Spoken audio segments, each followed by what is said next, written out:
నిజామాబాద్ జిల్లా బోధన్ పట్టణంలో శ్రీ ఏకచక్రేశ్వర శివాలయంలో దేవీ నవరాత్రుల సందర్భంగా నూతన సార్వజనిక్ దేవి ఉత్సవ కమిటీకై గ్రామ ప్రముఖులందరి సమక్షంలో సమావేశాన్ని ఆదివారం రోజున ఏర్పాటు చేయడం జరిగింది. ఇందులో భాగంగా 2024-25 సంవత్సరం గాను గ్రామస్తులందరి సమక్షంలో అందరి సహకారంతో సార్వజనిక్ దేవి ఉత్సవ కమిటీకి అధ్యక్షులుగా తాడు మహేష్, ప్రధాన కార్యదర్శిగా రాజుల పవన్, కోశాధికారిగా నంద్యాల శ్యామ్ను ఏకగ్రీవంగా ఎన్నుకోవడం జరిగింది. ఈ కార్యక్రమంలో గ్రామపుర ప్రముఖులందరూ పాల్గొన్నారు. అదేవిధంగా తిరుపతి శ్రీ వెంకటేశ్వర ఆలయంలో లడ్డు ప్రసాదంలో కల్తీని ముక్తకంఠంతో అందరూ ఖండిస్తున్నామని, వెంటనే ప్రభుత్వంపై కఠిన చర్యలు తీసుకోవాలి. ఈ సందర్భంగా వారందరూ డిమాండ్ చేశారు. దుర్గామాత సార్వజనిక దుర్గామాత ఉత్సవ కమిటీ నూతన కమిటీని ఈరోజు శివాలయం నందు ఏర్పాటు చేసి నూతన కమిటీని ఎన్నుకోవడం జరిగింది. అధ్యక్షుడిగా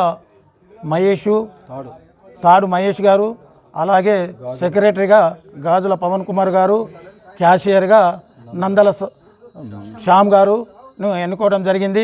ఈ యొక్క సంవత్సరంలో నూతనంగా ఎన్నుకున్నందుకు వారికి మా గ్రామ పెద్దల తరపున ప్రత్యేక ధన్యవాదాలు, కృతజ్ఞతలు తెలియజేస్తున్నాము.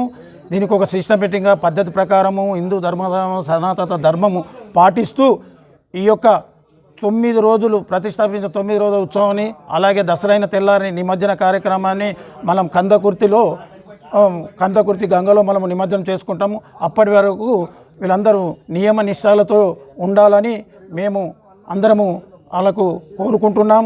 అలాగే ఈ 9 రోజుల ఉత్సవాల్లో పూజలో అందరు భక్తులు పాల్గొని ఈ యొక్క అమ్మవారి ఆశీస్సులు పొందగలరని మేము కోరుకుంటున్నాను. జై దుర్గా మాతాకి, దుర్గా మాతాకి, భవానీ మాతాకి, భవానీ మాతాకి.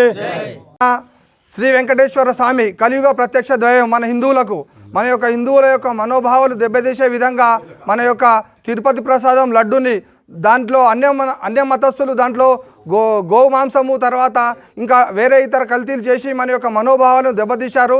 వారు ఎవరైతే ఆ కార్యక్రమాన్ని చేశారో వాళ్ళని కఠినంగా శిక్షించాలని మా యొక్క సార్వజనిక ఉత్సవ కమిటీ తరఫున దోషులను కఠినంగా శిక్షించాలని మేము డిమాండ్ చేస్తున్నాము. ఈ ఓం నమ శివాయ. ఈరోజు గత 4-5 రోజుల నుంచి వార్తలలో తిరుపతి దేవస్థానం యొక్క లడ్డు ఒక ప్రసాదంని ప్రపంచ ప్రసిద్ధి చెందిన తిరుమల దేవస్థానంలో ఇటువంటి కల్తీ నెయ్యి వాడడము ఎంతవరకు సమంజసము? అది వాడడం వల్ల హిందూ మనోభావాలు దెబ్బతినడమే కాకుండా వారు ఎంతో కూడా క్షోభ అనుభవిస్తున్నారు.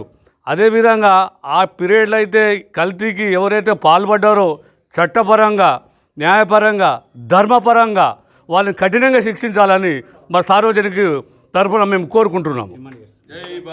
కలియుగ దైవమైన శ్రీ వెంకటేశ్వర స్వామి ఆలయంలో ఏదైతే ఈ కల్తీ వ్యవహారం ఏదైతే నడుస్తుందో, గత లడ్డూను అపవిత్రం చేశారని చెప్పేసి మనకు ఏవైతే ప్రకటనలు వింటున్నామో మా హిందూ సమాజం అంతా ఒక్కటేసారి అవాక్కైపోయినామో. ఇట్లాంటి సంఘటనలు ఆ తిరుమల తిరుపతి దేవస్థానంలో ఎవరు చేసినా వాళ్ళు బాగుపడారని చెప్పేసి కలియుగ దైవము ఇట్లాంటి వ్యక్తులు ఎవరైతే ఉన్నారో వాళ్ళను కఠినంగా శిక్షించి రాబోయే ఈ తరాలు ఏవైతే ఉన్నాయో ఆ పవిత్రాన్ని కాపాడాలని చెప్పేసి మా బోధన్ సార్వజనిక తరఫున, హిందూ ధర్మం తరఫున మేము ఈరోజు ఖండిస్తున్నాము, డిమాండ్ కూడా చేస్తున్నాము. ఇక ముందు ఇట్లాంటి సంఘటనలు జరిగితే ప్రపంచవ్యాప్తంగా అల్లకల్లోలం అవుతుందని చెప్పేసి హిందూ ధర్మాలు హెచ్చరిస్తున్నాము. మరిన్ని అప్డేట్స్ కోసం మా ఛానల్ని సబ్స్క్రైబ్ చేయండి.